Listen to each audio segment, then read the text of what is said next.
దళిత విద్యార్థిని కారుణ్య మృతిపై సిబిఐ విచారణ చేయాలి. బిఎన్జి మానవ హక్కుల అవినీతి నిరోధక సంఘం మారుతి నర్సింగ్ కళాశాల అనుమతులు రద్దు చేయాలి. మానవ హక్కుల సంస్థ తెలంగాణ రాష్ట్ర చైర్మన్ అండ్ కమిటీ సభ్యులు డిమాండ్. భద్రాచలం మండలం ఏఎస్ఆర్ కాలనీలో మానవ హక్కులు అవినీతి నిరోధక సంస్థ ప్రధాన కార్యదర్శి, రాష్ట్ర ప్రధాన కార్యదర్శి మద్దేటి జయ అధ్యక్షతన కార్యవర్గ సమావేశం జరిగింది.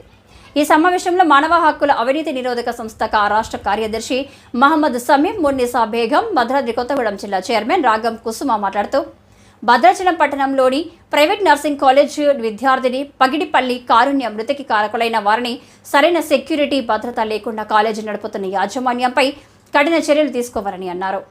నా పేరు Kusuma, human rights anti corruption association నుంచి డిస్ట్రిక్ట్ చైర్పర్సన్గా నేను మాట్లాడుతున్నాను. 24/5/2024న జరిగిన పగిడిపల్లి కారుణ్య ఒక దళిత మహిళ విద్యార్థిని గురించి మేము మాట్లాడడం జరుగుతుంది. ఆ అమ్మాయి చనిపోయి ఈ రోజుకి 4 రోజులు అవుతున్నా సరే ఇంతవరకు కూడా ఆ అమ్మాయి చనిపోయిన దాని గురించి విచారణ అనేది జరపలేదు. అదేవిధంగా దళిత బిడ్డ చనిపోయిన తర్వాత ఆ పేరెంట్స్తో 25 లక్షలు ఆ పేద దళిత మహిళలకి పేరెంట్స్కి ఇచ్చి వాళ్ళ చేతులు దులిపేసుకోవడం జరిగింది ఆ యాజమాన్యం అనేది. ఇలాంటి ప్రైవేట్ కాలేజీలు ఎన్ని ఉన్నా సరే అక్కడ జరిగే అరాచకాలు బయటికి రాకుండా మసిపూసి మారేడుకాయ చేస్తున్నారు. అదేవిధంగా మారుతి పారామెడికల్లో ఎన్నోసార్లు ఇప్పటికీ ఎంతోమంది పేద విద్యార్థులు చనిపోవడం జరిగినా సరే ఇంతవరకు కూడా సిబిఐ ఎంక్వైరీ అనేది జరగలేదు. అలాగే చనిపోయిన పేద విద్యార్థులకి న్యాయం అనేది జరగలేదు.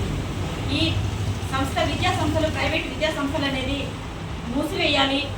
ఆ రద్దు దానికి ఉన్న ఏదైతే పలుకుబడి ఉందో మారుతి పారామెడికల్ మీదే కానీ ప్రైవేట్ విద్యా సంస్థల మీద ఉన్న అనుమతులు రద్దు చేయాలని చెప్పేసి మా యాంటీ కరప్షన్ నుంచి మేము ఖండిస్తున్నాము. అందరికీ నమస్కారం అండి. నా పేరు షమీమ్ అండి. నేను human rights anti corruption joint secretary మాట్లాడుతున్నానండి. భద్రాచలం మారుతి మెడికల్ కాలేజీలో ఒక దళిత బిడ్డకు జరిగిన అన్యాయం గురించి మాట్లాడుతున్నా. తన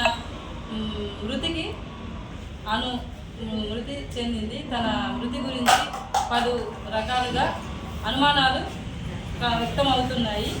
కానీ నిజమైన దోషులని గుర్తించాలని మా ద్వారాగా సిబిఐ ఎంక్వైరీలో తేల్చాలని మా యాజమాన్యానికి శిక్షించాలని మా హ్యూమన్ రైట్స్ యాంటీ కరప్షన్ మరి ఇంతవరకు ఏ చర్య తీసుకోలేదండి. మరి అయితే మేము గుంటూరు ఈ యాజమాన్యం గురించి బోర్డర్కు ఎక్కడైతే మాకు ఉందో గుంటూరు వరకు కూడా మేము వెళ్ళి మరి బోర్డర్కు డైరెక్టర్ అని కూడా మేము కలిసి మేము ఈ విషయంలో ఎక్కడి దాకా మేము వెళ్ళాలని అనుకుంటున్నాము. ఎక్కడి దాకా ఏమైనా పోరాడదామని అమ్మాయికి న్యాయం చేయాలని చెప్పేసి దళితులకు ఇంత అన్యాయం జరిగినా కూడా మరి ఎవ్వరు కూడా ఇంతవరకు ముందుకు వచ్చినారు. కానీ ఏంటి అడిగినా ఇప్పటి వరకు కూడా సిబిఐ వాళ్ళు కూడా ఎవరు కూడా దాన్ని పట్టించుకోవట్లేదని చెప్పేసి మేము దాన్ని చాలా సీరియస్గా తీసుకుంటున్నామండి. ఎంత దూరం ఉన్నా వెళ్తాం. కాలేజ్ మేము ఏ గొడవ చేయడానికైనా కానీ మేము సిద్ధంగా ఉన్నాము. దాని నుంచి మానవ హక్కుల సంఘం నుంచి కూడా మేము ప్రతి ఒక్క మహిళలు హెచ్చరిస్తున్నాము. దీన్ని మనసులో ప్రతి ఒక్కరు కూడా దృష్టిలోకి తీసుకొని దీన్ని అందరూ కూడా అభివృద్ధిలోకి తీసుకొచ్చి ప్రతి ఒక్క విషయంలో కూడా ఎక్కడ అమ్మాయికి అన్యాయం జరిగినా కూడా మేమున్నామన్న ధైర్యాన్ని మిమ్మల్ని ప్రతి ఒక్క లేడీని హెచ్చరిస్తున్నాం.